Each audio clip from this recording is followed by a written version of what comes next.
Florida is worth fighting for. Hello, Florida. I'm United States Senator Reverend Raphael Warnock. I'm so sorry I couldn't join you today at Leadership Blue in Orlando. Florida is winnable. What's going on, Florida Dems? It's Maryland's Governor, Wes Moore.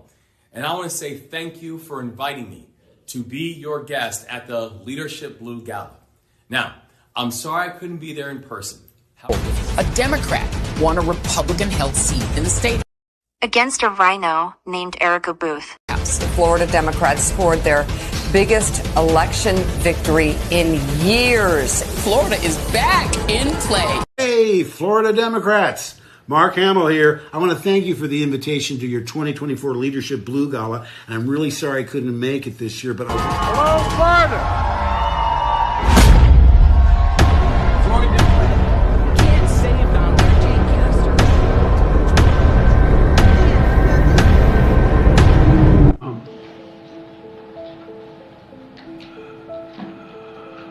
Anyway.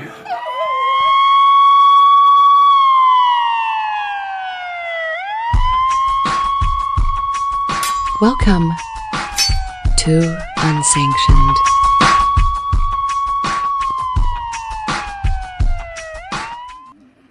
We're going to do an unveiling of what the structure will look like on the anniversary on the 12th, June 12th at 1:30. We're going to do it here in the square outside between here and the historic courthouse. So if you want to come and take a look at what it's going to be very symbolic to represent those 49 angels.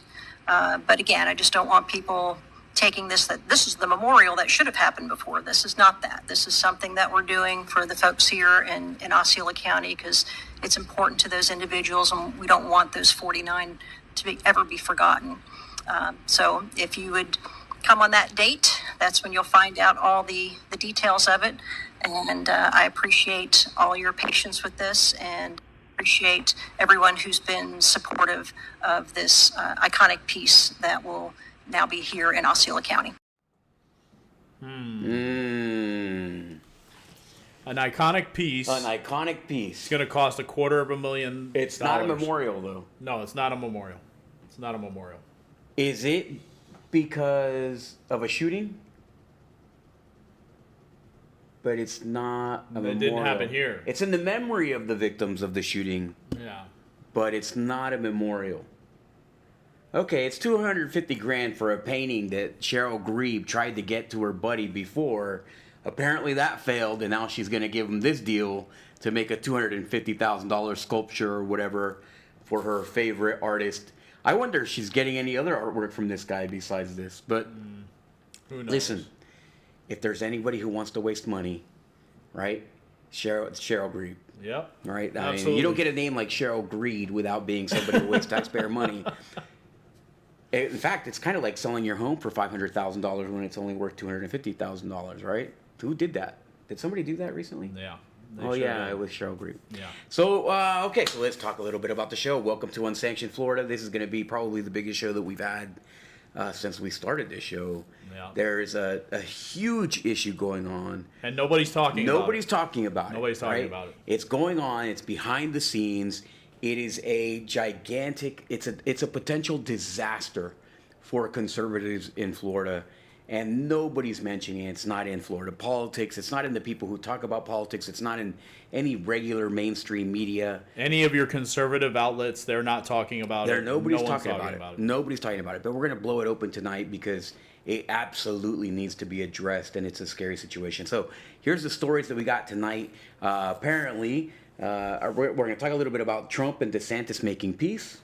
We are going to talk about, you saw in that little video earlier, the Dems had a convention. I think there were 7 people there. The Central Florida legislators are calling for a special session to deal with the homeowners insurance. Good. Are they serious? I hope so. Yeah, I agree. Osceola County wants to waste $7 million, and they need an architect to help them.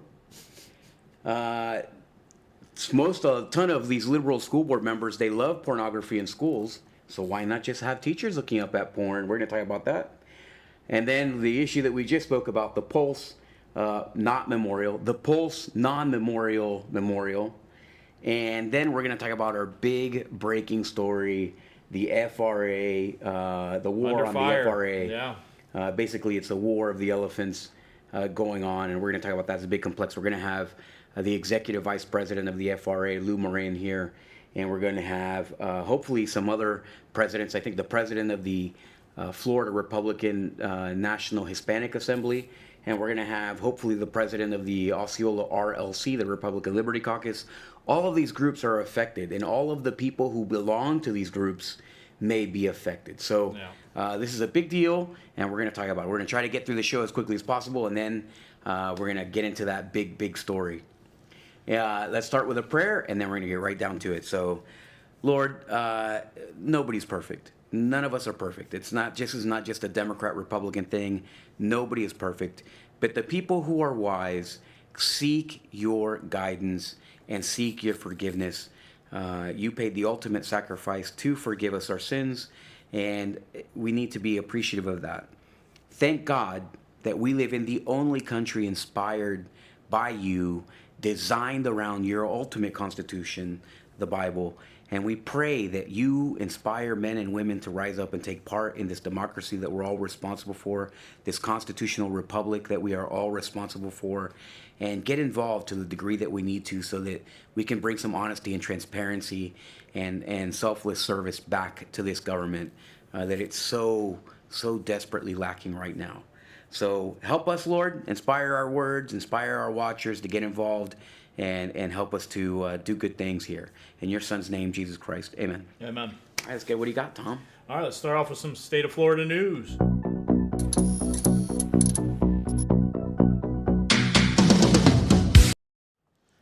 All right, so like you had said, John, President Trump and Governor DeSantis got together this past weekend, and they mended fences, to say the least. We don't really know. It was a private meeting, so we don't know what happened, but we do know that the outcome of this meeting is that Trump and DeSantis have agreed to win this election, right, together. Yeah, absolutely, and Governor DeSantis said that himself. He was on Sean Hannity. Here it is. Very honest from the very beginning, and I had said it often, publicly, that I did not like the contentious battle that had emerged between two former friends and allies. I didn't like it one bit. I am glad that you both got together. Whatever you feel like sharing, share. I'm sure there's probably part of it that you know, was, I guess, confidential between the two of you. Well, look, yeah, I mean, back in January, I endorsed him. I think it's really important that we win this election, and I reiterated that to him. We're going to be active in a variety of capacities throughout the rest of the year to help, not just the top of the ticket, but all around the country, and particularly in Florida with some of the key issues we have to deal with. But a lot of it was just connecting about things. I mean, look, he's a dad. He's got a kid going to college. I'm a dad. I've got 3 young kids in the household. He's concerned about how my wife was doing. Obviously, she had a cancer scare a couple years ago. So it was just a good meeting and a good conversation. But he understands the importance of this election. He understands the damage that Biden is doing. And I think you would see 180-degree different policies if we're able to win in November, which is important that we do. Yeah, absolutely. I mean, I love the fact that he states it that way. He doesn't talk about him, right? He didn't talk at all. He talked about Trump. Yeah. He was saying Trump believes in 180-degree policy change, right? That's what he talked about. This is a guy, this is why you saw me, like, even though we came out early for Trump, right? We came out very early. We were supporting Trump. It was all about, we knew that we wanted, that we were followers of Trump, and that's because we knew that Trump was the guy that was going to win, and that he's the guy that needed to win right now. He's the guy our country needs, right? Nothing against DeSantis. It had nothing to do with DeSantis, right? It was not against DeSantis. But this is why I had so much respect for him. He, even to this day, he's not talking about him. He's specifically speaking about what our country needs. That's a good thing. That's leadership. I've said it before on the school board, right? Like, leaders eat last, and he knows that. And so he doesn't speak about himself. He talks about his wife. He talks about his kids. He talks about Trump's kids. He talks about Trump. He talked about our country. And that's exactly what makes him such a good leader and such a good fighter. right? He's a good fighter because he stays focused on what the end prize is. So I'm glad. I hope that they raise a gajillion dollars. They already have. Yep. Right? Yep. But he's letting loose and this is, behind the scenes political, he's letting loose the people, the contributors to his campaign to allow them to give to Trump without hard feelings, right? Without having any kind of tension. And that's what this is about. So that was good. That's a great move on his part. I think it's a great part, right? Because there's a lot of hurt feelings, a lot of issues there, and at least this way we know that they're on the same page and they're going to sacrifice for the country, not for themselves. Yeah, absolutely. It's a good story to lead into this show. John. Yeah. It's a great lesson. It's about coming together for the greater purpose, for the greater cause. And, the main story that we're going to talk about tonight is the opposite of that, unfortunately. Yeah, absolutely. Unfortunately. So, like I said, it's about coming together. It's about getting the job done so we can take home the W on November 5th.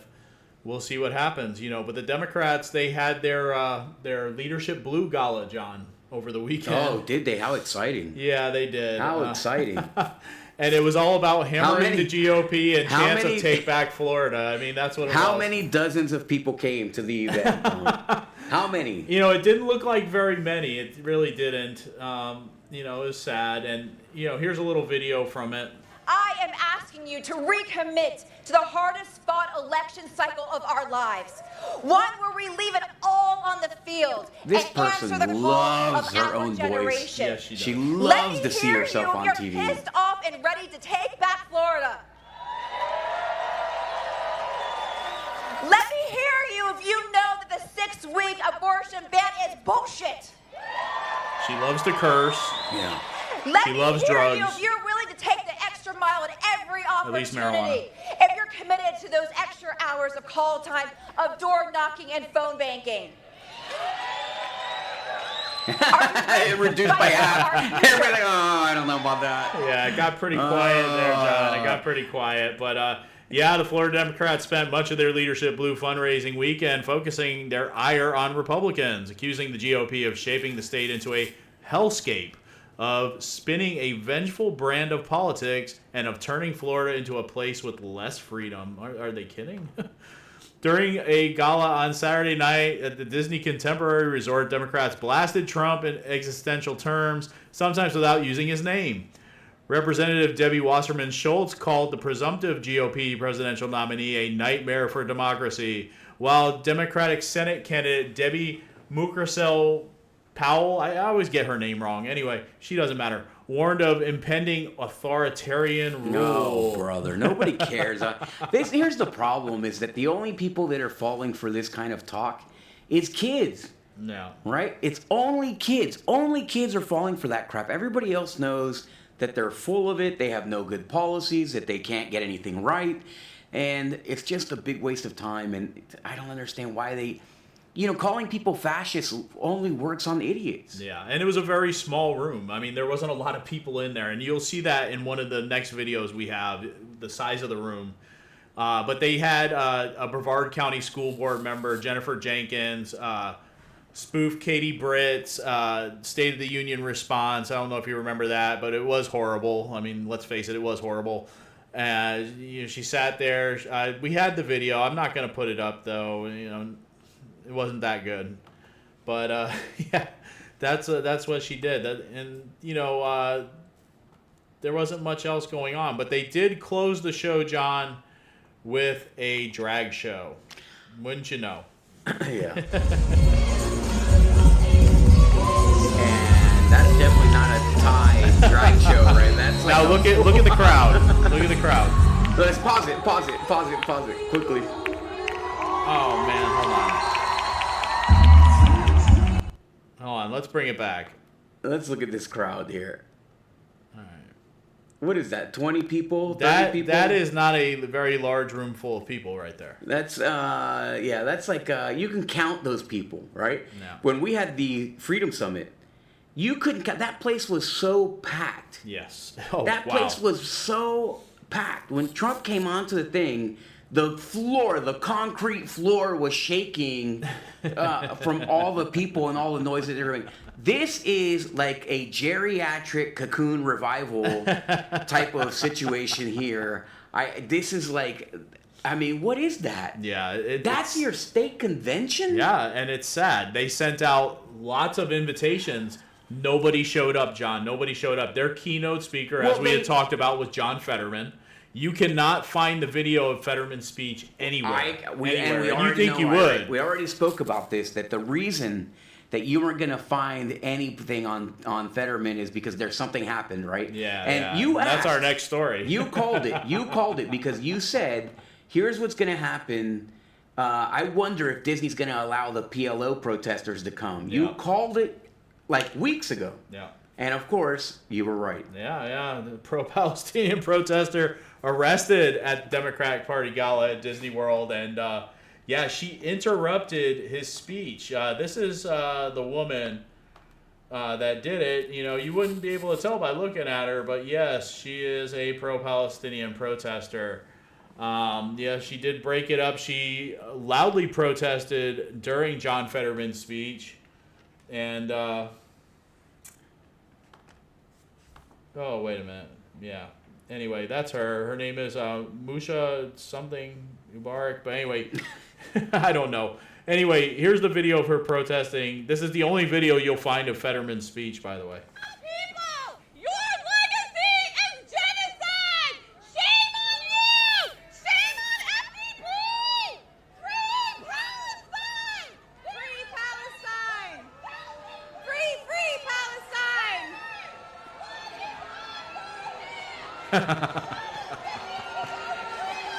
Shame! Shame on you! Free Palestine! Free Palestine! Free Palestine! Free Palestine! Free Palestine! Free Palestine! Free Palestine! Oh, I love it, John. Free Palestine!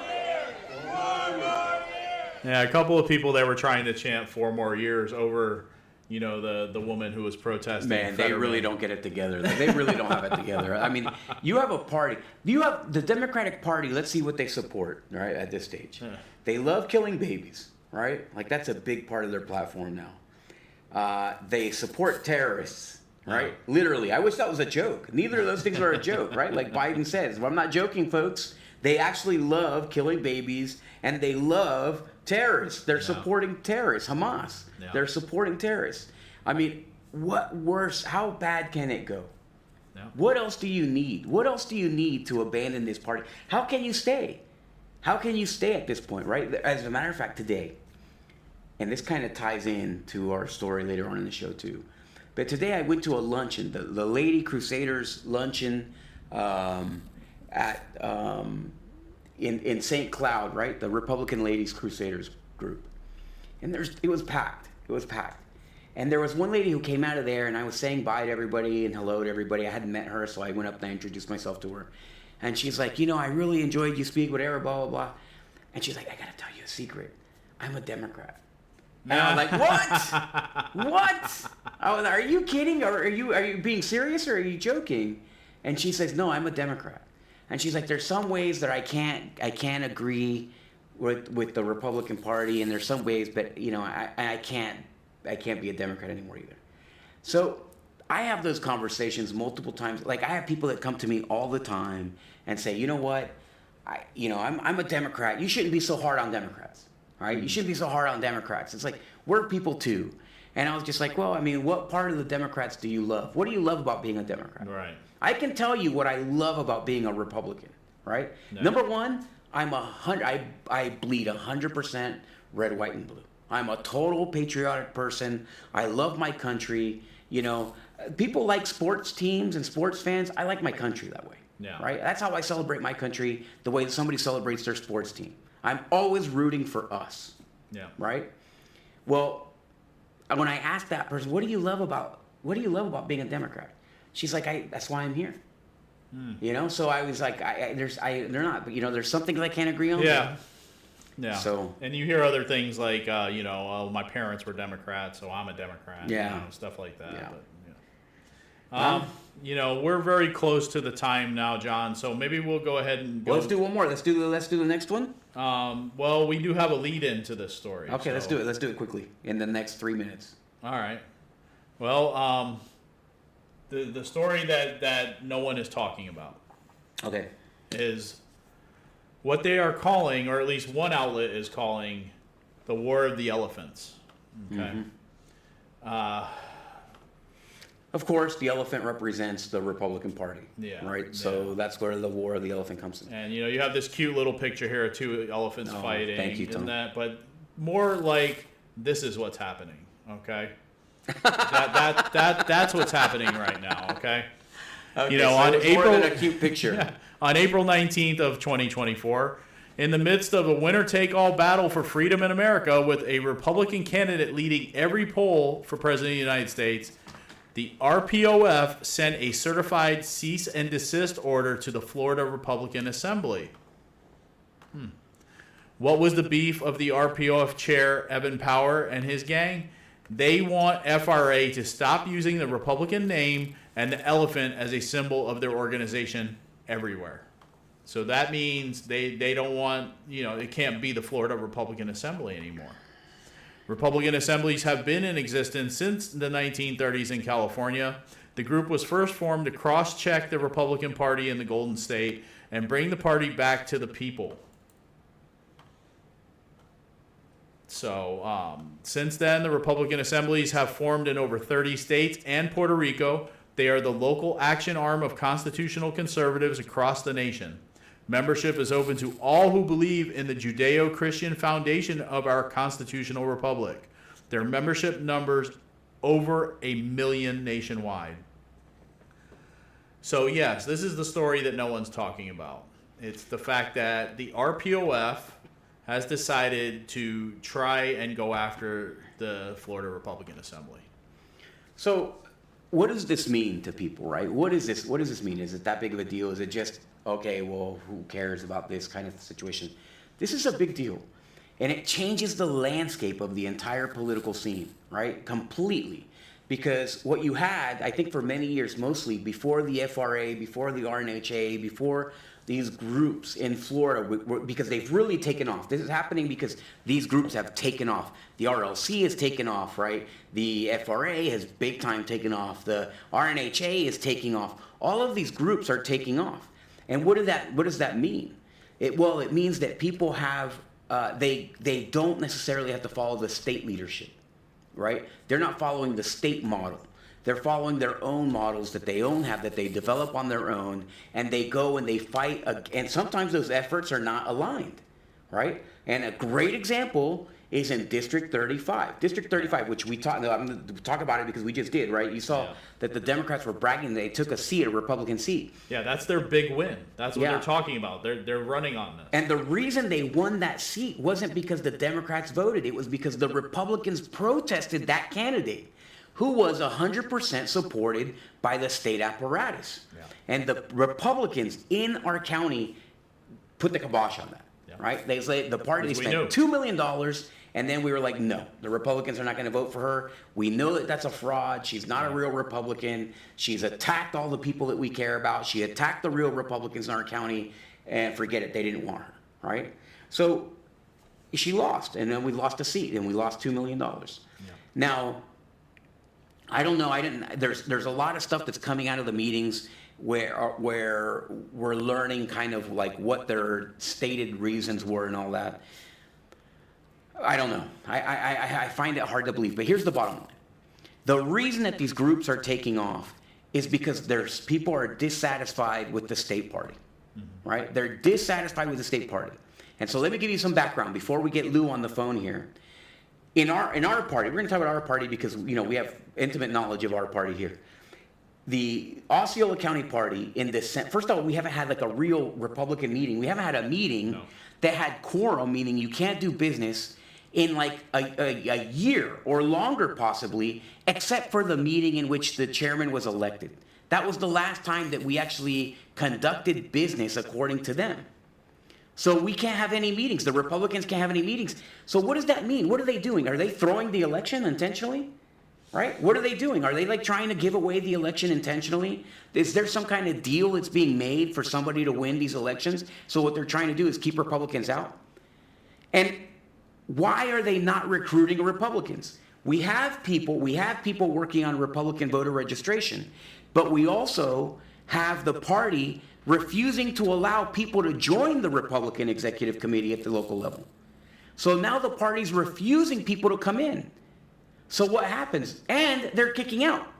So they're kicking people out. They're refusing to allow new people in. Those people win. They're going to still be Republicans. Me, I'm one of those people, right? I'm going to go out and I'm going to do my own thing. So that's why I'm one of the founding members of the Florida Republican Assembly of Osceola County. That's why I am the vice president of the Republican Liberty Caucus. And that's why I'm the national regional director for the Southeast for the Republican National Hispanic Assembly. Why? Because we need those groups to recruit people and to get involved in the races and to get people to win. For whatever reason, our local Republican Party in Osceola County is throwing the election. We don't know if it's intentional or what, but there's no doubt at all in my mind that the result of their actions or inactions is that we will lose elections that are winnable in our seat. Yeah. And this is not an attack on anybody. This is not a personal thing. This is just strategy-wise. And you can look at history. I mean, look at past elections. Well, we haven't, they blame all this, they blame the elections, the losses here on the fact that, we don't look at where it's 2-1 Democrats over Republicans. But DeSantis won this county. Ashley Moody won this county. Right? All the statewide people, Jimmy Patronis won this county. Ashley Moody won her seat by 27% here. So you're telling me we couldn't win an election here? We can win elections here. The problem is that they're not doing it. Now I'm going to bring Lou on the phone. Lou's calling in right now, and I hope. Hey Lou, how are you? Can you hear me? I can hear you, John. Okay. So we're kind of in the middle. We're kind of explaining the background here, and we just did. But why don't you tell us what your understanding is of what the Florida Republican Party has done and what actions have they taken so far? Well, John, first, thanks for inviting me onto your podcast, and I hope your listeners are doing well out there. And right now, it's kind of disappointing that the RPOS and the timely that they're doing this too, right in the middle of a huge election, coming out saying that the Florida Republican Assembly is not compliant to a certain statute that was written back in 2011, which I find like is suspect. And when we've been around since 1998, our charter since 1998 here that was given by our national federal Republican assemblies back in the day. So I'm just kind of wondering, well, wait a minute, that kind of preceded that law. But at the end of the day, the law that was written to me is why would they try to write a law that divides us? I think right out of the gate, that particular law violates our Constitution, the First Amendment. That's the first thing out of the gate. The second thing, I look at the thing and saying, we're supposed to be working together, whether you're FRA, Liberty Caucus, or Republican Party. We should all be welcoming each other and working together with a common goal, which is get our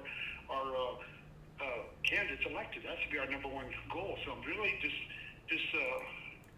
surprised and disappointed that this guy, Evan Powers, who happens to be a lobbyist, and I started thinking about this even the way over here to where I'm having dinner here tonight, is that obviously we kind of interfere with his paycheck because he's a rumba guy, a guy who actually was fighting to fight us against the paper ballots. With he was also fighting for, he's a lobbyist fighting for that if you challenge or question the SOE, supervisor of elections, that you get a third-degree felony, get locked up, put in jail. So I asked the question, whose side do you want?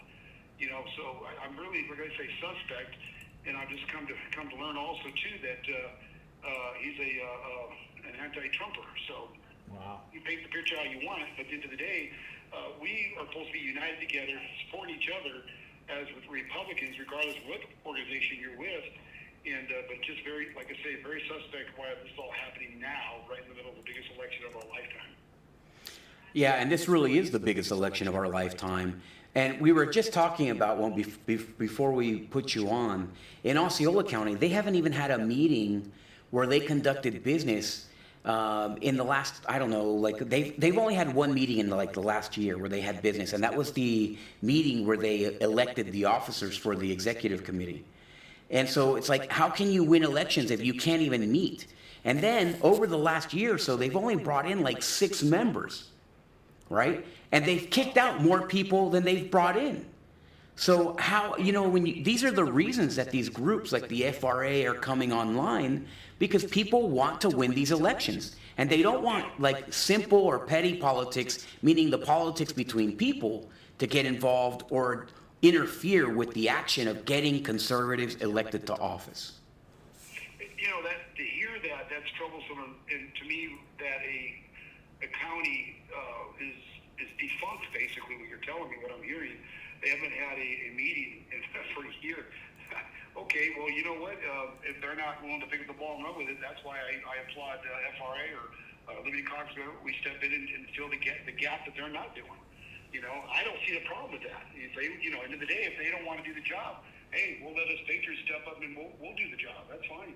Well, and the problem is that you guys are doing too good of a job, perhaps, right? So you guys have been impacting elections, right? And sometimes I think that what you were you were talking about with Evan Power or Rambo or these, such, maybe not them, I don't know personally or whatever, but maybe there's some people involved in the system of politics that are interfering with conservatives being elected, not for ideology reasons, but for money reasons, right? Special interests that they prevent, they're picking and choosing. And no longer is this people that are being elected by the citizens of a county, but they're being elected by these special interest groups who bankroll these people, and then there's a reason for it. There's a reason they cannot afford, like in Osceola County, the county commissioners cannot afford to lose one of those seats because God forbid somebody knows what's going on. That's what happened at the school board in Osceola County.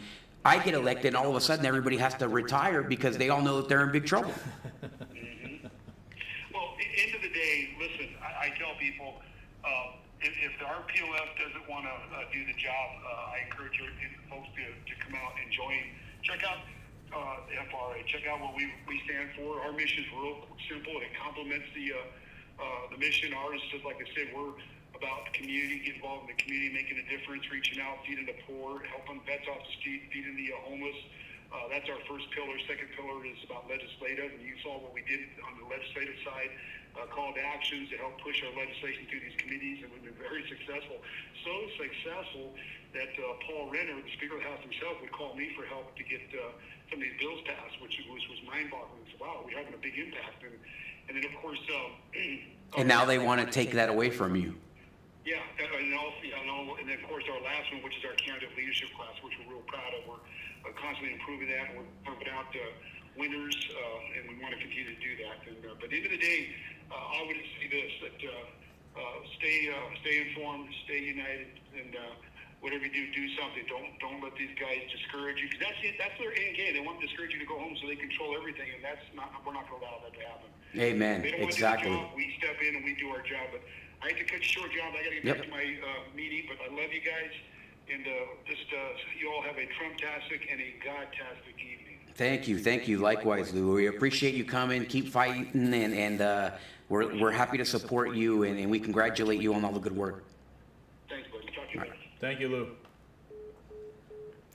So we're going to call another gentleman here. His name is Emilio, and Emilio is the president of the RNHA, and we're going to get his reaction to this, what he thinks about it, and if this impacts, how he thinks that this impacts other potential groups in a second. I think that has a lot to do with it, John. Mm-hmm. Is outpacing and outworking the other group. Yeah, absolutely. And how many counties can you afford to lose, right? Yeah.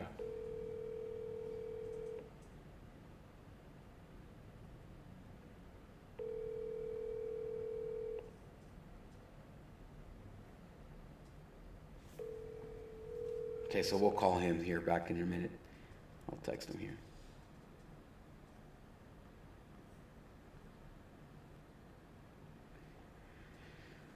So here's the danger of this situation, All right. So imagine you're in the RNHA, the RLC, the FRA, in one of these groups, right? And you're like me. They won't let you in the party because you want action. You want to impact races. You're not there to eat some rubber chicken at some social event. You're there to make calls, to make plans, to raise money, to do all the things that you need to do, right? To win elections.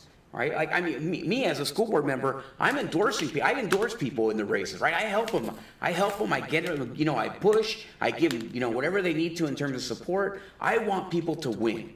I want people to win, and I want people, and I don't ask for anything in return. You don't have to be aligned with me politically. You don't have to support me in return. I don't expect any of that stuff. My only expectation is that you're going to be an independent-minded person who works for the people. That's it. That's it. So I want other people to be doing the same thing. Now, in Osceola County, we don't have the history, right? As soon as politicians get elected, they disappear, right? Our state legislators today are probably better than they've been in the past because they actually have come to meetings, they help people, they have gotten involved in these races, right? I got endorsed by Carolina Amnesty, for example, right? So these people are better right now, but the party's not there anymore. The party's not working. So what is going on that the party's not doing its job? Like I said, they've had one meeting. So they had the last meeting that they had where they had quorum was December. So they had a meeting in December where they had the election, right? And that meeting, they decided that they were going to kick out a whole bunch of members. And then for several meetings, they had the police come. Remember that? Yeah. So they had police. They had a deputy sheriff come for meetings over and over. For like 6 meetings, that guy came, or who knows how many meetings. They had a deputy sheriff come to the meetings to hold people in control. Nobody was causing a ruckus. Nobody was doing anything wrong. But here they are inviting the deputy. What does that mean? We don't want you here, right? We don't want you here. If you're not part of our little clique, we do not want you as the Republican Party. And we're going to have a deputy here who's going to stand there, and they're going to enforce, this bullying tactic. And that's what it was, an intimidation tactic. And that deputy also wasn't like a nice guy. It wasn't like a friendly cop who's there. Hey, I'm getting paid to be here. No, they sent a deputy who was there who, when we did something, he was looking for a fight. He was looking to argue with people at those meetings. Yeah. He was looking to kick people out. So he went there with the mandate to kick people out of the party, literally, physically. And nobody gave him a reason to. Everybody looked around like, why is this guy so high strung? No. We're just here for a Republican meeting trying to figure out how to win our county. But they won't allow anybody in. They won't allow anybody in. Now they say, we're going to allow one person here. We're going to allow this person over here. And those 2 people we're going to allow into the meeting. But the state requires the GOP of the local GOP, REC, to have meetings, every meeting so often, at least an X number of meetings. And they haven't done that so far. So why? What are we doing? The election is in a few months. Yep. The election is in August. And we have not had this year a single party meeting where we had quorum where we can conduct business. And now they're trying. So what happened? All those people left. They left the party fine. They still go to the meeting. I still go to the meetings. Yep. Right? I'm not a member, but I go. At least they say I'm not a member. As far as I'm concerned, I'm still a member. I've been a member since 2012. I thought that since you're a school board member, you're an elected official, you're automatically a member. Well, I think according to them, that's only for state legislators, right? So, conveniently for them, right?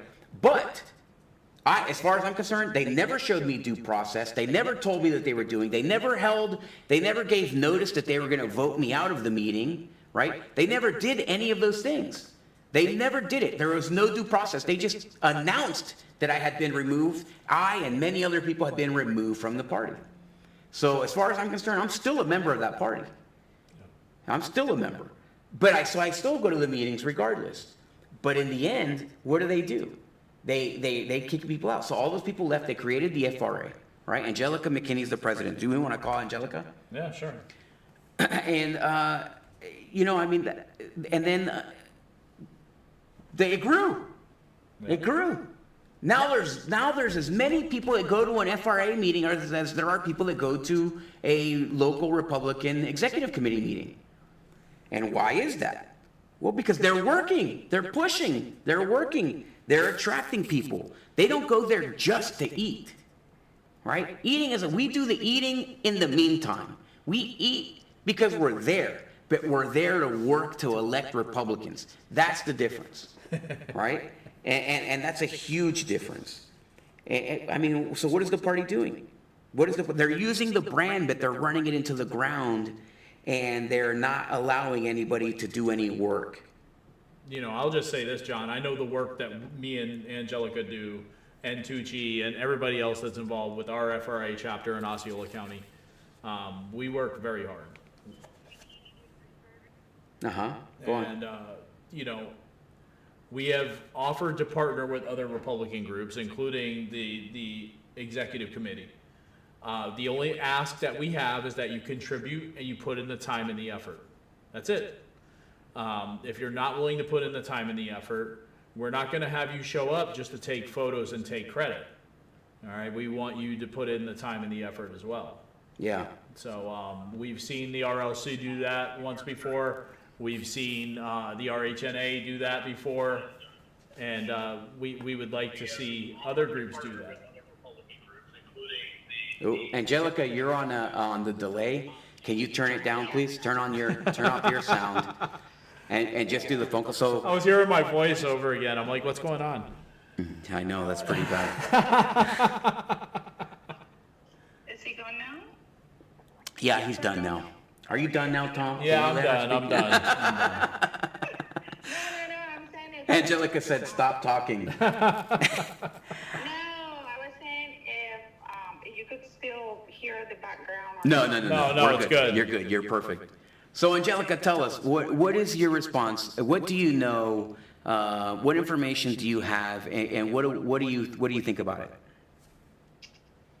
Well, first of all, I'm sorry I missed Lou because I really wanted to say thank you to him because he's always been available for us and for the hard work that he's putting in every day to make the FRA better.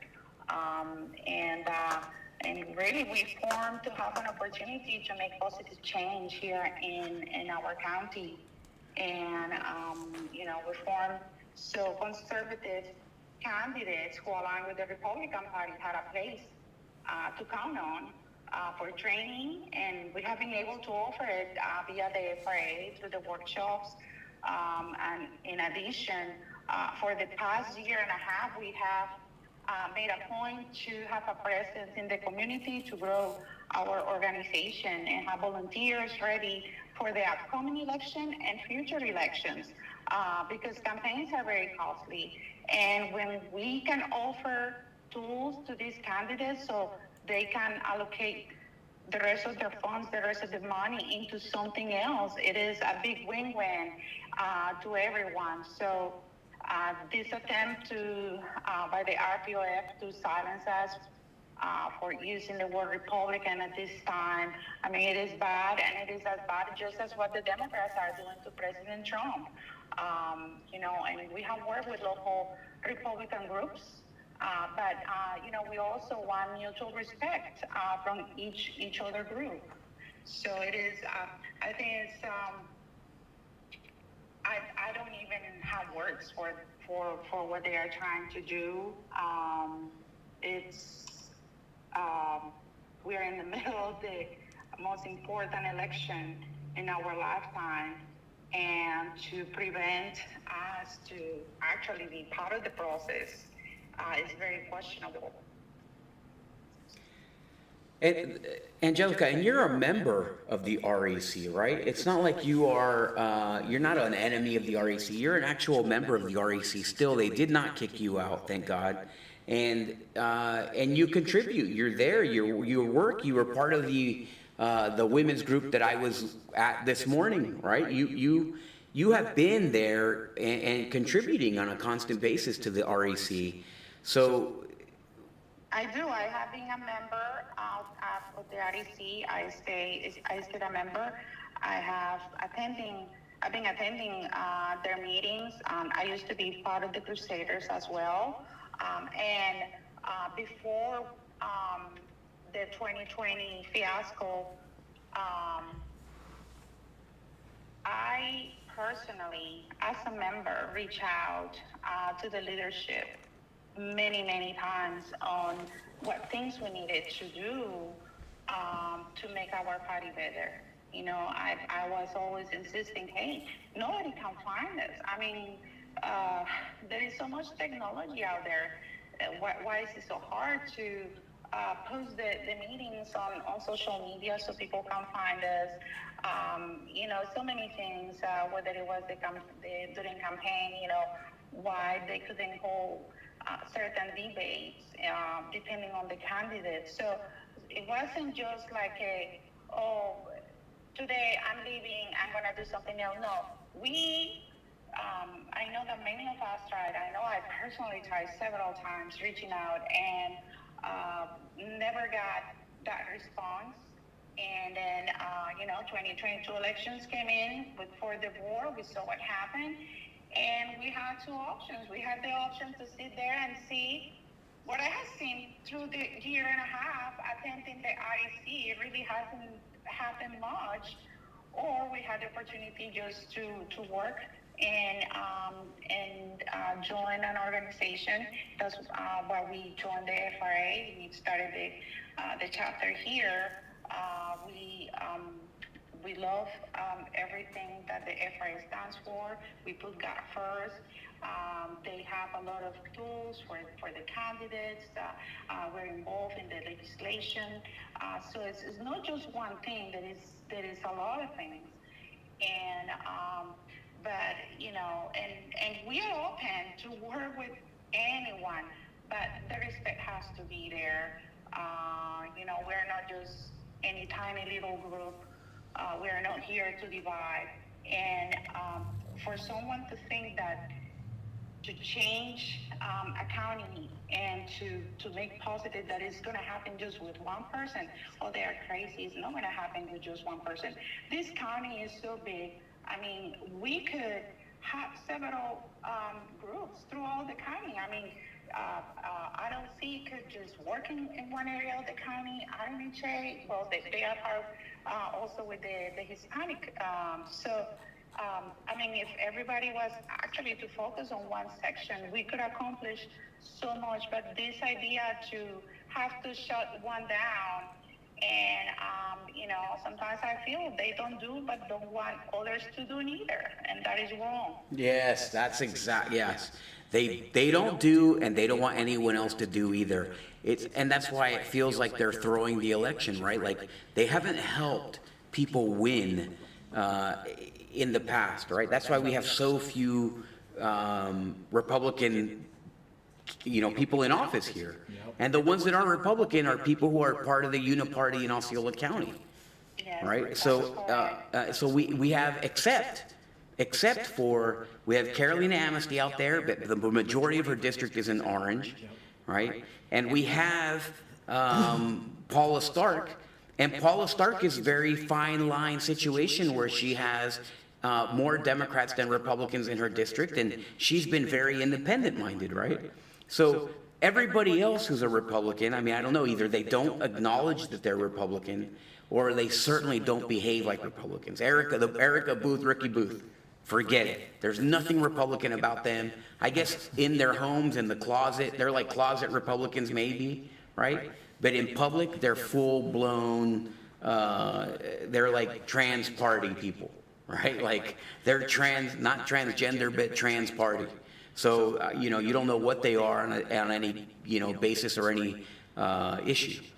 Actually, for the House District 85 race, I had attended the meeting at the Orange County, and they were just all you had to do was just like press the button, and they were ready to go. They had the training ready for the members to do the phone calls.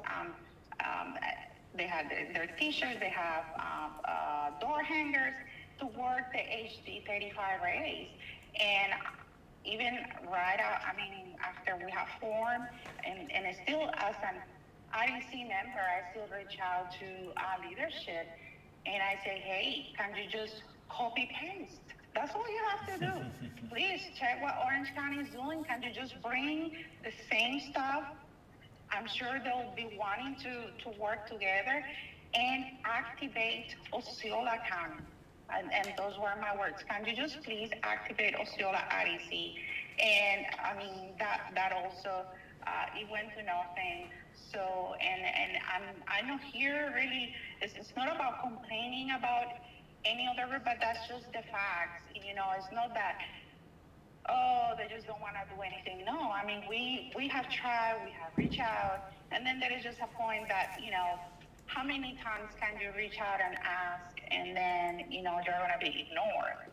So. No. Well, it's a shame that there's all these candidates that they come, right? And today we have more candidates, I think, than we have in any previous election cycle.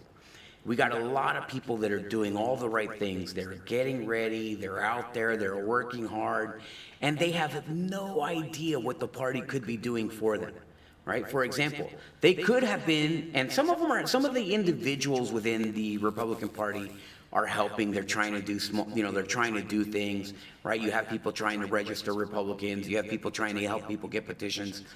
But like the supervisor of elections candidate, Jim Trouts, he was saying that we have, back where he came from, which was in Virginia, Loudoun County, they would hand out all these petitions to all the people, and they're like, go get 10 people, and then boom, they would come back the next month, and they would all be complete, right? Because in Florida, in some counties, it's like $150 or 25 petitions or something like that, nominal.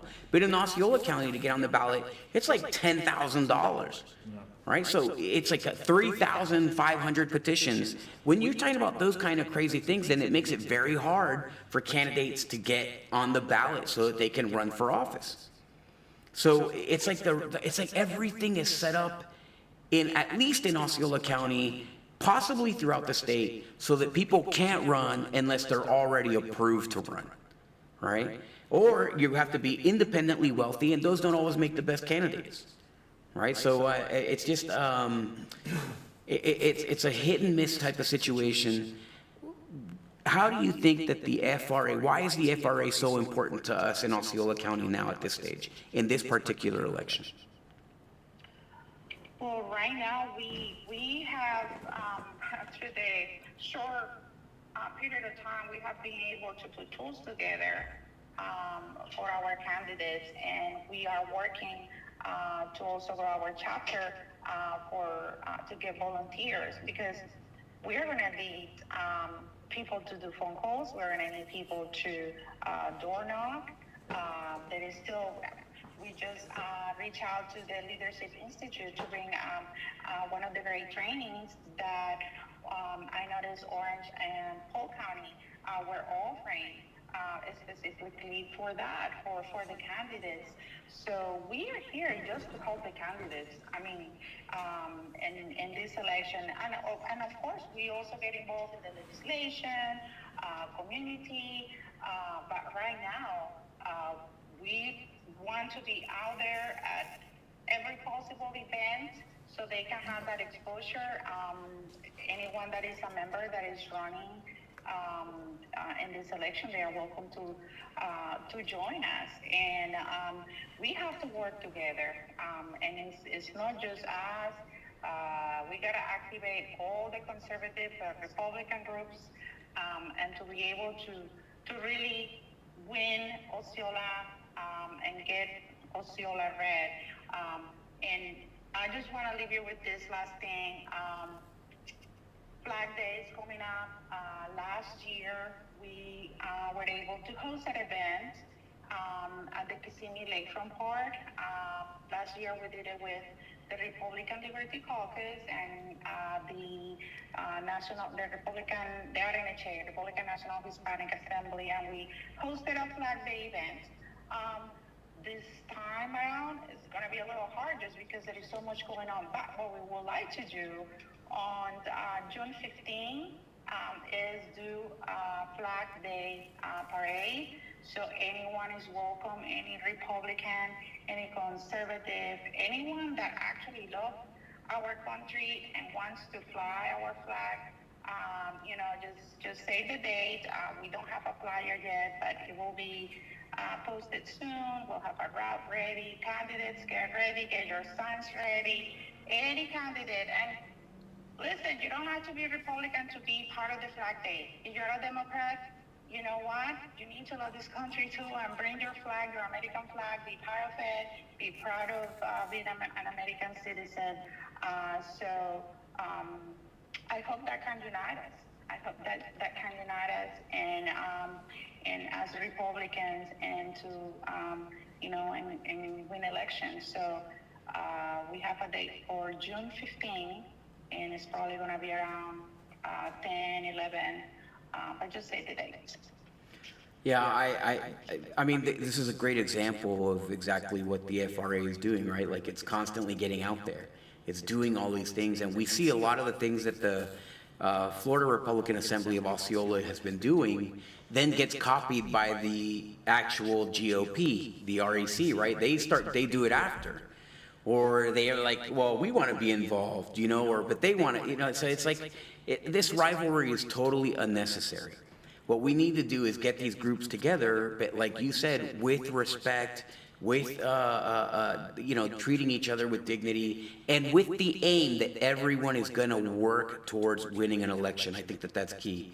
So thank you, Angelica. I really appreciate it. We're going to call Laura McAdams right now, and she's a candidate for school board, and she's wanted to give us a few words too. Thank you, Angelica. We appreciate everything that you do.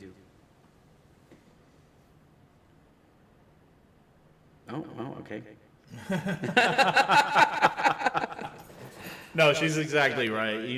We want to work with these groups. We want to work with everybody. It's just their willingness. How are you? I'm doing great. How are you guys? We're doing good too. So, what is your reaction to this step taken by the RPOF to kind of hamstring the FRA? You're a member of the FRA. Why did you become a member of the FRA? I became a member of the FRA because I'm just tired of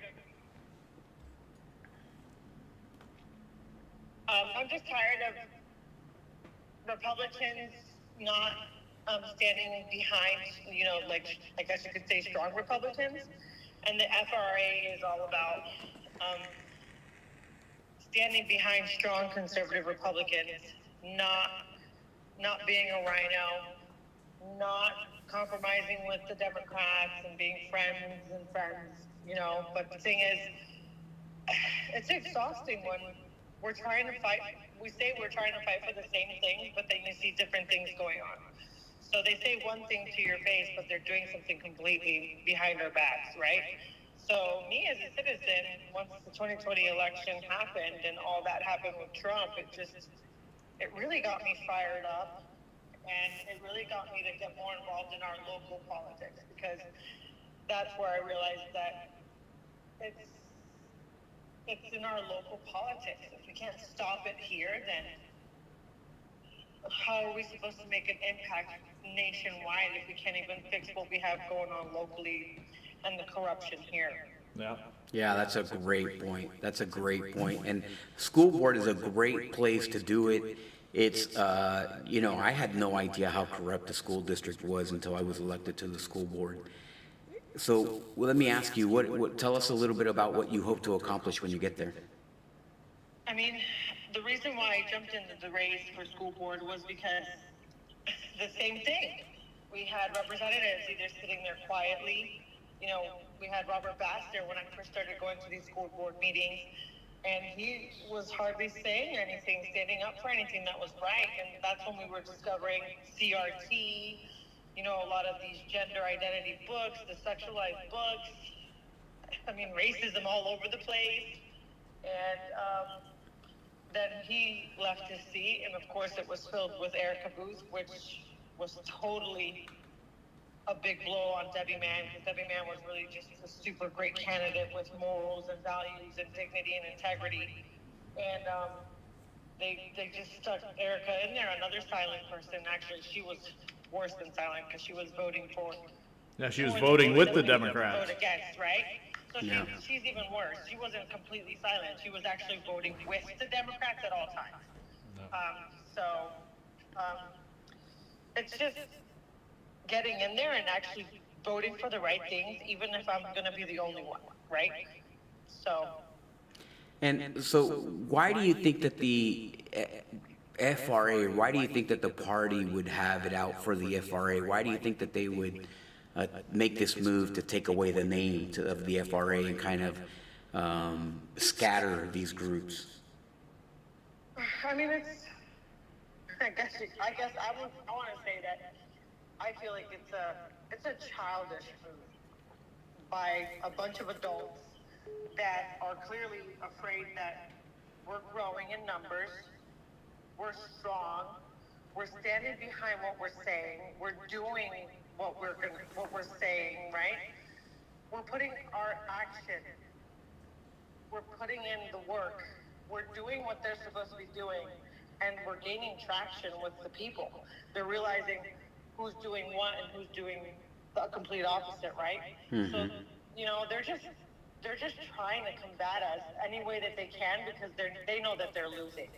And them calling themselves Republicans, at the end of the day, it's like, can you really call yourself a Republican? Republicans are supposed to stand up for what's right. You're not doing anything close to standing up for what's right. You're doing the complete opposite. And to me, just be a Democrat. Swap your party, become a Democrat, leave the Republican Party. Don't say something and then not stand behind what you're saying. You're saying the things that we're doing. Yeah. We're saying and doing. You're just saying and then not doing. So that's the problem. They're afraid that they're going to lose. They're going to lose the party, and that's where they're headed, and that's why they're doing what they're doing. And the sad part is, it's creating more division. But at the end of the day, it's like, well, divide, but go be part of the Democratic Party. Don't continue to stay with the Republican Party and make us look bad. I mean, that's a great point. You're 100% right. I mean, as candidates, one of the things we were just talking about is that, like normally the party, there's some things that the party can't do, right? They can't like endorse candidates, but actually technically they can now under Rule 8, right? They can endorse candidates, but they don't like to, right? They don't like to get involved before, and they use the excuse of being fair to not get involved, but the fact is that they do things that are unfair and when they shouldn't do it, but when they should do something on behalf of the people, when they should act in a certain way, then they fail to rise to the occasion. It reminds me of the people who are in Congress, right? They have a lot of great talk, they say a lot of things that are great, and then when it comes down to doing it, then they always fail to rise to the occasion, and that's exactly what our frustration with DC is, and they're just bringing that here. No, absolutely. I completely agree. Yeah. I don't know. It's just frustrating when we see what we see in the back end as far as, they may not be vocally endorsing a candidate or anything, but we're seeing it in their finance report, right? They're throwing money at those candidates. So it's not like they're not supporting them. They're supporting them fully financially, but what about us grassroots candidates that we're not in this for the political side of things or for any kind of special interest or to be bought out and, hey, I want your money and I want to put that in my pocket. We're the ones that actually care. We're fighting for what's right and what needs to get done in this county that it's missing. You're over there supporting those candidates, throwing thousands of dollars into their campaign just to beat the good candidates that really are in it because they just want to. We want to do the right thing.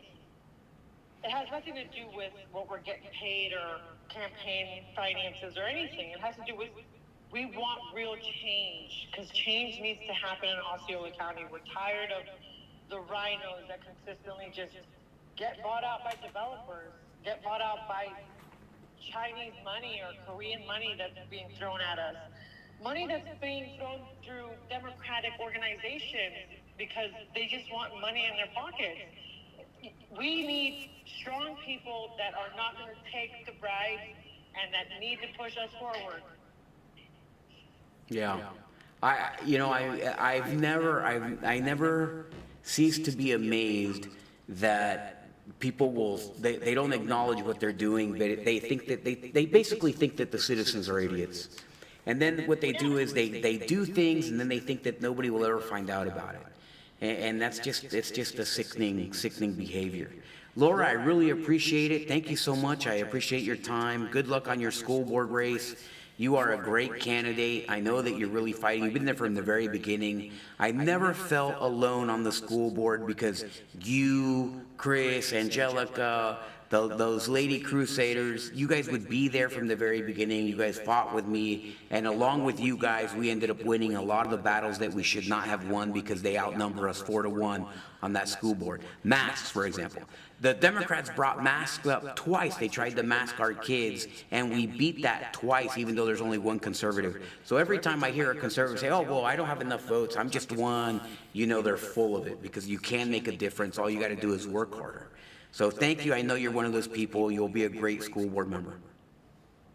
Thank you, John. I really appreciate it. And, you know, I was never really thinking about running, but being asked by my community and praying to God and asking for guidance is really what motivated me to jump in and run for this seat, because we need it. And it's not just my seat, but District 2 and District 3 seats coming up. It's important. Those seats are crucial to this race, and we need to win those seats with good conservative, Christian valued candidates, because at the end of the day, their votes matter on that board. And sometimes if we can't flip the votes because the parents are there and showing up, and other members just won't vote that way, period, because that's just who they are. Mm-hmm. Having 3 of us on the board would just completely change.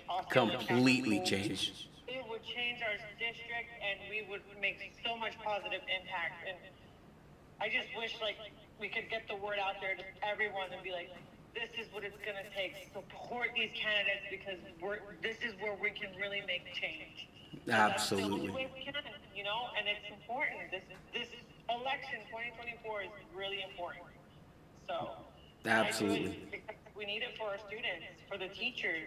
You know, they deserve better. They deserve a better education. They deserve better pay. The ESE programs and IEP programs, those are in complete shambles in this county. It's a joke. And, you know, it's just, without the change in candidates, there's no way we can make real change. So that's the only thing I pray for, is that people understand that and they realize this is how it really works. Yes, not one candidate only can make a difference. It has to be all 3 seats have to come and be replaced to make a difference. Yeah.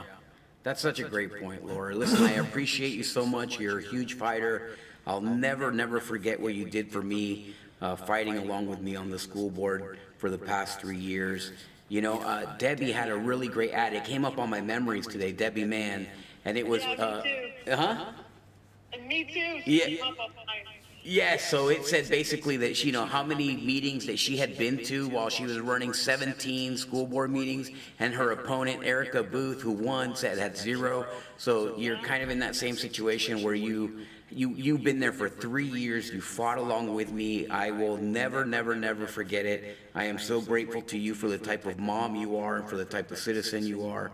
You're a hero in my eyes, so I want to thank you. And you're 100% right. If it was you, Julia, Diana, in that school board, my God, the future of our kids would be elevated. The entire trajectory of that school district would change, and you would see kids rising again in Osceola County instead of what we have today, where they're just subject to a school district that for the past 3 years practically has just been sacrificing them to their pagan gods. So thank you, Laura. Appreciate it. We'll talk to you soon. Exactly. No, that's it. Oh, sorry. That was John, Laura. That was John. That was John. He hung up on you. Sorry. All right. So Are we gonna call CDF here? If you want to, go for it. Let's do it. There's another call here. Okay. No, she said she can't. Yeah, I got it. All Okay. right. So let's go to the last story. We did cover this quite a bit.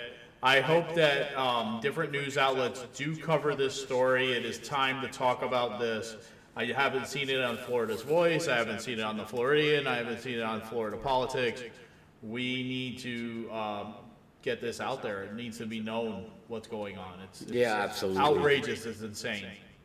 We can't have Republican groups attacking another Republican group and try to get them to cease from existing.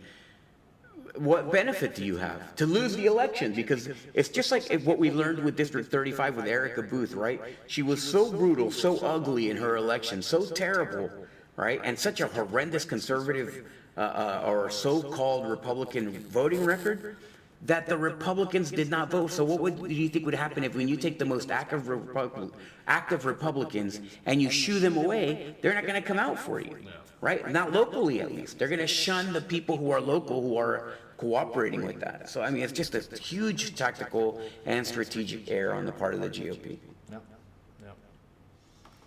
All right, so Central Florida lawmakers say special session must address homeowners insurance, and I couldn't agree more. This is, Democrats and Republicans saying the same thing. Hopefully Governor DeSantis is listening. As chatter persists that a special session will be called within weeks, Central Florida lawmakers say it must address insurance. Talk has generally suggested that Governor Ron DeSantis and legislative leaders could call lawmakers to Tallahassee before the governor signs the state budget, leaving significant leverage over members advocating for local projects during an election year.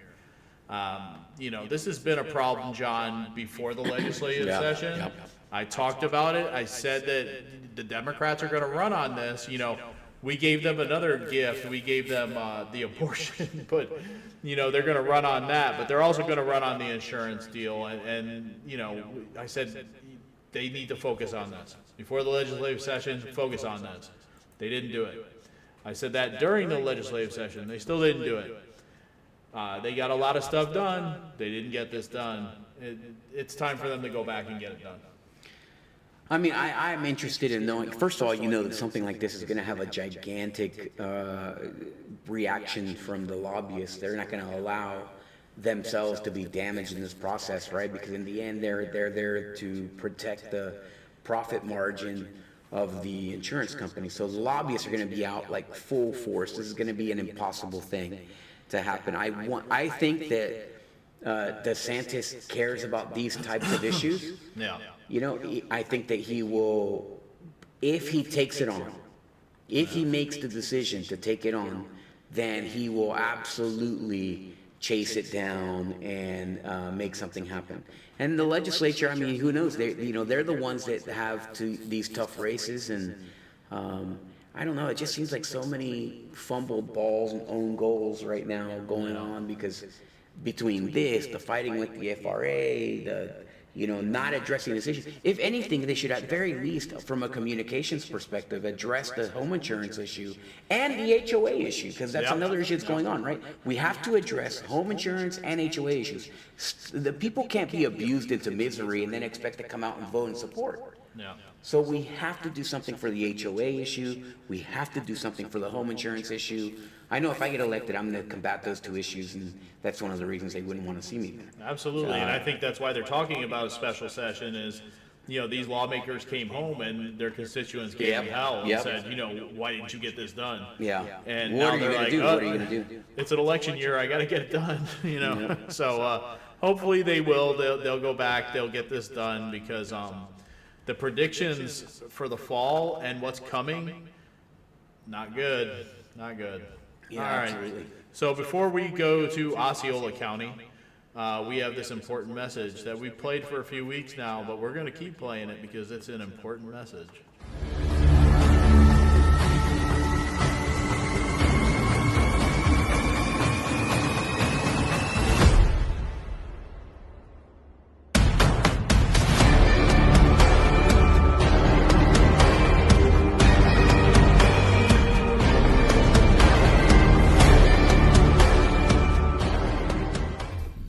Come on, guys.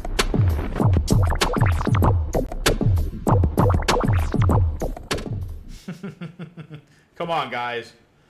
All right, so yes, Osceola County, John, and wouldn't you know, Osceola County chooses a location and seeks an architect for their new $7.1 million technology library concept. And we talked about this on a prior show.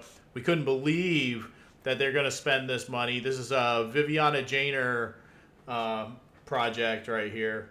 And yeah, it's supposed to be state-of-the-art. You know, it's going to be all VR and AI. And the county government has issued a request for proposals for an architect for the one-story, 8,000 square foot building. The concept will be built on 9.76 county-owned acres next to the Florida Department of Health at 1875 Fortune Road. And a conceptual floor plan includes a dedicated 3D printer room, an artificial intelligence learning and coding room, and a space for virtual and augmented reality and a laser engraver. The building also would have a room for esports and co-working space for business, as well as computers available for the general public. Wow, that's a lot of stuff in there, John. I mean, so this is a cool concept, right? Why wouldn't this go into Neo City? Yeah, that's the question. Why wouldn't this go into Neo City? I mean, you're not doing any. This is like right down Neo City's. You want kids to go into Neo City, right? So that they can grow up, be engineers, go do some of this stuff, go there. But here's the thing: this is a big waste of money, and this is why this is a huge waste of money. This is $7 million just for the building, just for what? The architect or what? This is not the budget for the whole thing. I don't think. No. Okay, so now they're going to fill this room with these things. This is projected what it's going to cost. Projected, right? Because these costs always grow. Yes. You know, they never decrease. But all of this equipment that they're going to put in there, this is the stuff that they do at maker spaces. This is nothing new. They're already behind the curve. Yeah. They're already behind a 3D printer. I had 2 3D printers in my house. This is not going to be the world's greatest technology, but they're going to spend this money, try to make it all fancy to tell you that they're doing something cool. And then when you get there, you're going to be like, remember that place Xanadu?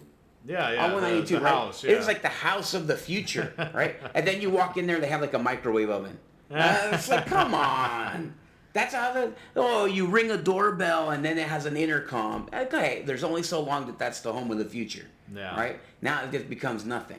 And that's what they're doing with this library. It's all stuff. And of course, you can't have a library with books because none of our kids in the education system know how to read. Yeah. So, I mean, you can't have this kind of thing.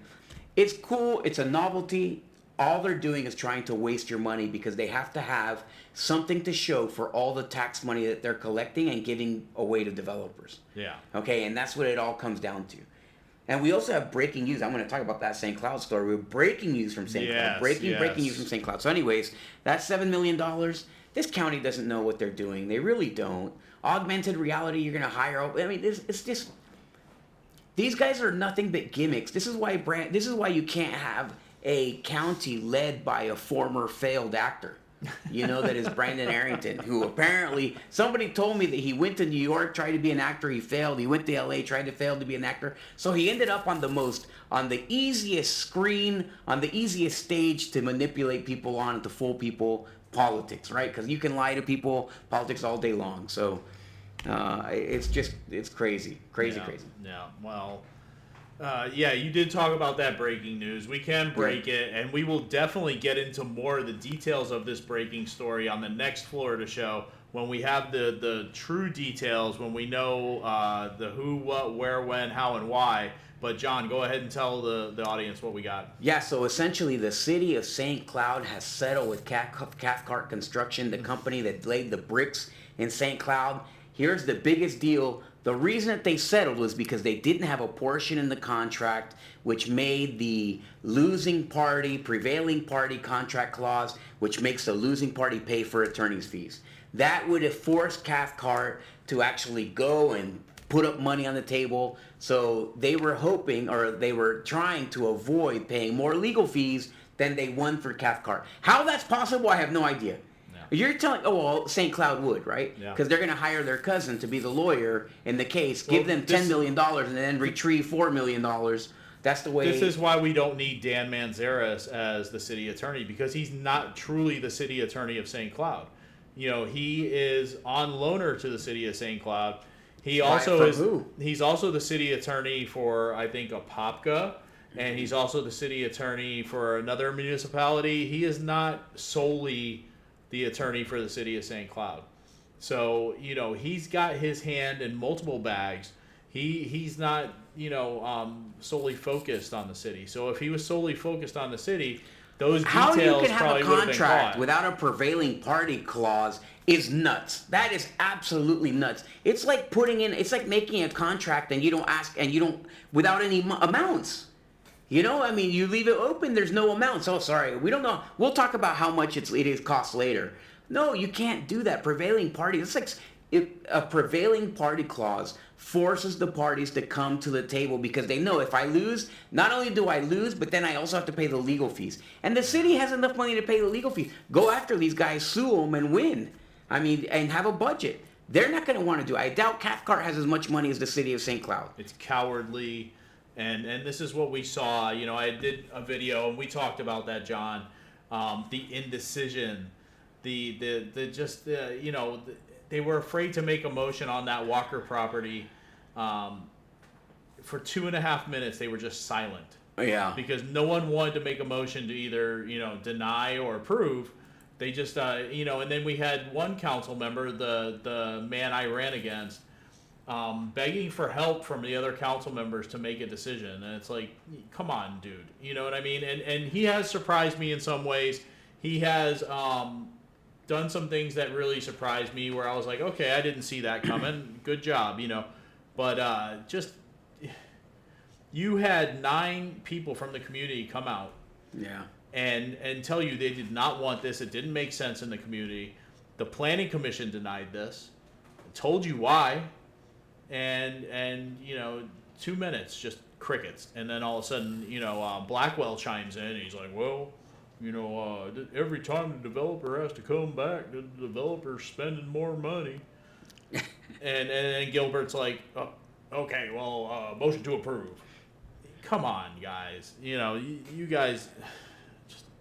Every once in a while, I'll be proud of you guys. Like I saw Sean Fletcher come out and with passion, fight for a small business owner in St. Cloud. Captain Stitch from the Toho Riverboat Adventures. Yes, he has been having trouble, parking his boat and keeping it in a permanent place, and Sean Fletcher went to bat for him. And Sean Fletcher also...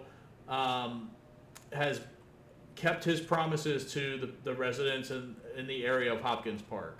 So, even though I don't align with him, politically, I can recognize that he has done some good things. So, anyway, I just went on a rant. I went way off base there, but, this is the problem. How do you make these decisions, and then how do you keep your job, and how do you pretend like you're okay? Yeah. Right? There's a level of shamelessness involved in making these kind of decisions. Who reviewed the contract? When they sign, don't they read these contracts? So let me get this right. I think they trust the attorney to do it. The attorney yeah, but it doesn't matter if the attorney reads it. Whether you're the attorney's not elected, right? No, he's not. So the attorney writes the contract or reads the contract at least. Then the county administrator has to read the contract, and then the commissioners, the council members have to read the contract. And everybody failed to read the contract to protect the city on one of their biggest projects, big enough that it put people out of business in downtown St. Cloud. And now everybody has to live with it. So what happens? The taxpayer's going to have to pay $1 million to fix that. And that was broken by our friend Joel Davis. We just saw that go up. So, yeah. That's just crazy. It's crazy. It's crazy that these things happen. Yeah, and we'll see what the real details. Like I said, we'll talk about this on the next Florida show when we have some real details. Whether they are going to fix New York Avenue, whether they are going to fix 10th Street in Pennsylvania, because now all that's a big question mark. So yeah, what's going to happen? Yeah. What is going to happen? That's a great question. Yeah. So as you alluded to earlier, pornography seems to be okay in schools. To the Osceola they love County it. The other school board members love it. They love it. That's their favorite thing in education is to have pornographic books in there because They defend it the way they would defend, the way that a regular teacher would defend math books. Yeah, well, it's not okay for the teachers, I guess, No, John. I guess teacher not. But how do you know? How do you know when porn is okay and not okay in schools? Yeah. How can you expect a teacher to think that porn's not okay in school when the school board members vote to keep porn in schools? Yeah, absolutely. Well, this teacher, he got removed, John, and I don't know how much you can say about this or how much you know about this. I don't know. I'm not going to say anything about it. This Osceola County middle school teacher has been removed from the classroom after allegations were made that he was looking at inappropriate material on the computer. A spokesperson for Osceola County School District told Fox 35 yesterday. The allegation was made Tuesday against the Discovery Intermediate School teacher. The district added the teacher's identity has not been released at this time, nor have the details of that inappropriate material.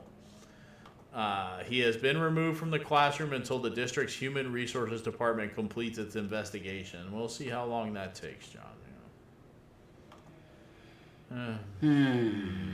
I can't believe this is happening in schools. This is what happens when you allow pornography in schools.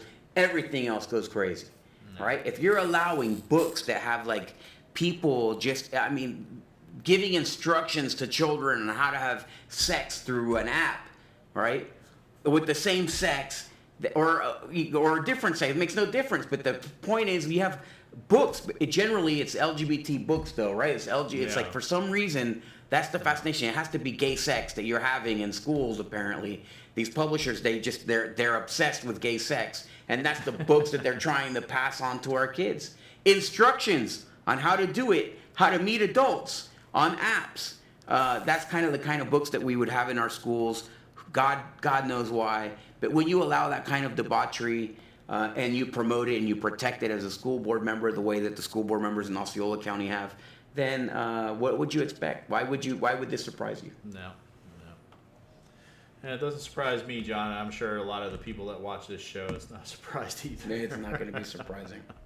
All right, so we did play that video at the beginning, at the top of the show, of Cheryl Greed talking about this Pulse Memorial. And, if the news broke over the weekend that this was going to happen, $250,000 of the Build Back Better funds is going towards this Pulse tribute. Now, it's not a memorial, it's a tribute, but the plans have changed. At this past county commission meeting on Monday, Cheryl announced that she was moving it, because originally it was supposed to be in Neo City, and we do have a video that talks about that. We're going to play it right now. About another push to honor the 49 Pulse nightclub shooting victims. They say a tribute featuring a piece of art will be going here. This is at Brownie Wise Park. It's right off Neptune Road in Osceola County. Leaders say survivors and families have been asking for something a little closer to home. News 6's Emily McLeod explains. I really feel with all the construction that's going on in Neo City right now that I'd like to bring it back to where I first looked at, which is Brownie Wise Park. It is not a memorial. The memorial is for up in Orlando where the tragedy occurred. Over the weekend, Osceola County Commissioner Cheryl Greed revealing plans for a Pulse Memorial. However, during Monday's County Commission meeting, we were there as she announced several changes to those plans. Now, instead of a groundbreaking for the tribute taking place on June 12th, Commissioner Cheryl Greed says an unveiling of what the tribute will look like will take place here in the courthouse square on June 12th. Shortly after the meeting, the county sent us a statement saying, in part, "This is not a memorial. The memorial belongs at the site of the tragedy. The tribute piece will not make references to the events that unfolded on that day as would a memorial." Grebe says it's important to have a tribute in Osceola County because many of the victims and survivors have a connection to the county. There's a group that had asked me to look at having something here in Osceola County. As we all know that many of the folks that were affected either lived here, worked here, or have faith here in Osceola County. We spoke to Orlando Torres, a survivor of the Pulse shooting, and asked him his thoughts about a Pulse tribute in Osceola County. Just because it happened here in Orlando, it wasn't just that Orlando were victims here. There were victims from other counties, and I've heard many victims lived in Osceola County. We tried to speak with Commissioner Grebe after the meeting. She left immediately after it ended. We spoke to a county representative and they told us she would not be making any comment. We also tried to get clarification on the funding for this planned tribute. They tell us it will still be ARPA funding, and they say it's estimated to cost $250,000, but without a final design, they won't know how much it'll come in at. For now, reporting in Osceola County, I'm Emily McLeod, getting Results News 6. Who knows? You know, I noticed, John, that they went to that gentleman in Orlando that lives in Orlando that was a survivor of the Pulse nightclub shooting and talked to him about this instead of finding someone in Osceola County that Cheryl Grebe says that this memorial is for, and talk to this gentleman instead of anybody else. I'm wondering if Channel 6 had trouble finding somebody in Osceola County, that survived the shooting and wanted this here in Osceola County. Now, this was a tragedy, no doubt about it. I feel for the families that lost a loved one at that horrible event. Yeah, of course. But that did not happen in Osceola County. Yeah. All right, it didn't happen in Osceola County. It happened in Orange County. It happened in downtown Orlando, all right, which is far away from here. And this is being created by Cheryl Grebe's favorite artist, Jeff Ray. And you have to ask yourself why. What group went to her and begged her to build this thing? I know several groups that have asked for things from the county commission. I know the Osceola Action Committee has asked. The Osceola Action Committee has asked for better roads. Yeah. The Osceola Action Committee, that's hundreds and hundreds and hundreds of people. Yeah. I mean, they've been asking for a long time for a lot of things to improve our community, not to waste our money. Yeah.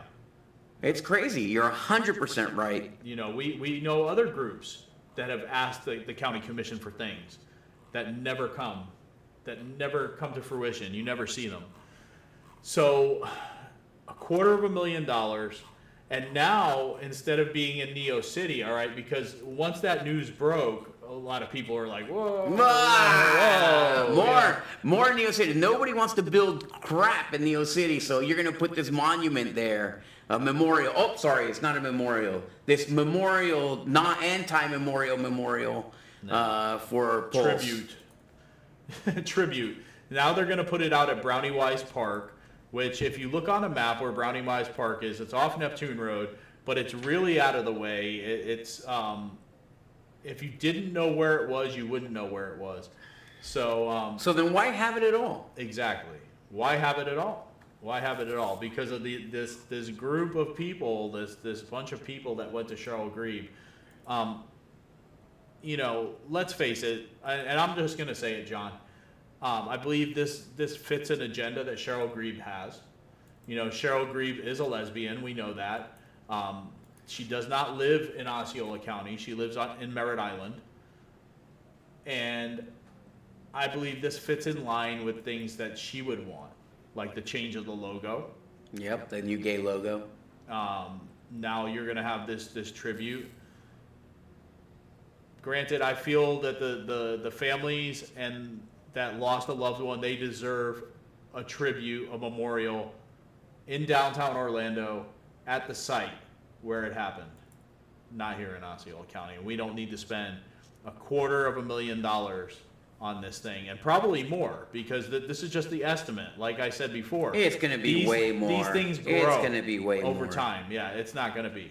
But you heard Cheryl in the opening video. She said that on June 12th, I believe it is, they're going to have, that's the anniversary of the tragedy. They're going to have the unveiling of what this thing is going to look like, what this thing is going to be.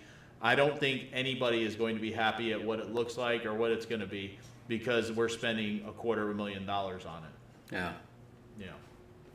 I mean, it's just, this is a huge, obviously there's so much money that the county is collecting because of the increased value of everybody's home, right? Everybody's homes went up in value. The amount that they're paying in taxes is extremely high. The county is flush with cash. And because of that, they are going to be, you're going to see them start throwing money, and they're looking for slush funds where they can dump this stuff. and this is one of them. And they're saying they're using COVID money. What does this have to do with COVID? I mean, are the people who died at the Pulse, did they did they count those towards the COVID numbers or something? No. They might as well have, right? Because everybody who died during COVID died of COVID. So, I mean, is that what they did? How do you get tax money? How do you use the federal tax dollars to recover from COVID? How about this? Everybody who became homeless during COVID because of COVID-related pressures, why not help them get reestablished? How about that instead? No. You know, there's a million ways to spend this money, but those are COVID dollars. If you don't have a COVID purpose to spend this money on, send it back to the federal government. I mean, didn't Ricky Booth use this to rebuild the field at St. Cloud? Yes, he did. Ricky Booth, there's another use of COVID. How are you going to put that in? You're going to rile me all up. This guy, Tom, why'd you do that to me, man? I had to remind you.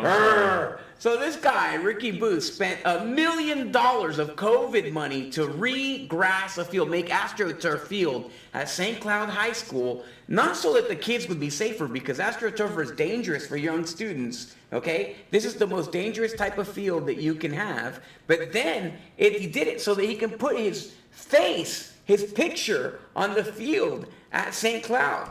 That's why he did it, so he can put his face. He paid $1 million of your tax money so that he can put his face on the scoreboard of a high school. That's what idiots these guys are. And whose face do you think is going to go on that Pulse memorial? No. Right? No. Dedicated and put here and designed by Cheryl Grebe. Yeah. Right? They should put a big plaque outside that $250,000 house that she sold the citizens of Osceola County for $500,000. They should put her face on that. That's where they should put her face and say, this crook of a politician, sold you this house for twice what its value was. No. That's what they should do. And Brandon Arrington gave away trees with the money. I mean, Brandon Arrington. Yeah, Brandon Arrington. He also gave more than $1 million to his dad through the county since he was elected. So, I mean, these guys are crooks. But you keep electing them. You're not going to elect them anymore. Don't elect them anymore. Yes, please, we're not going to elect them anymore. Don't vote for these people anymore. That's another thing the legislature didn't get done. County commission term limits. County commission term limits. That's what we need. Forget the school board term limits. County commission's term limits. I'm all for the term limits for the school board. Don't get me wrong. We just need term limits all across the board. County commission term limits. Come on. You're going to do a special session. Do it there. Yeah, let's get those term limits done. All right, John, so that's it. We went an hour and 41 minutes. Yeah, wow, it's the longest show we've done in a long time. So. Yep. Listen, thank you. God bless you. On behalf of me, School Board Member John Arguello, my great friend here, Citizen Tom Lord, we really appreciate you sticking by. I'm still grounded by Facebook, so I can't like and share the show, but you can, so please do. We will see you next week. Absolutely.